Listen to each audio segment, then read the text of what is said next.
ঘরে সুখ শান্তি দিয়ে আল্লাহ পাক রব্বুল আলামিন পরিপূর্ণ করে দিবে।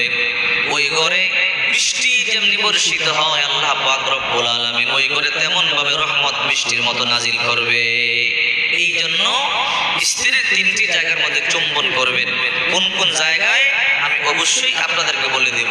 বিশ্বনবী মুহাম্মদুর রাসূলুল্লাহ সাল্লাল্লাহু আলাইহি ওয়াসাল্লাম বলেন, আদ-দুনিয়া কুল্লুহা মাতা ওয়া খায়রুল মাতা'id দুনিয়া ইমরাতুস সালিহা।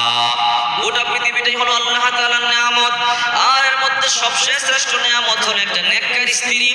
বিশ্বনবী মুহাম্মদুর রাসূলুল্লাহ সাল্লাল্লাহু আলাইহি ওয়াসাল্লাম বলেন, যে ঘরে একটা নেককার স্ত্রী আছে ওই ঘরটা জান্নাতের বাগান হয়ে যায়, আর যে ঘরে একটা বদকার স্ত্রী আছে ওই ঘরটা জাহান্নামের গর্ত হয়ে যায়।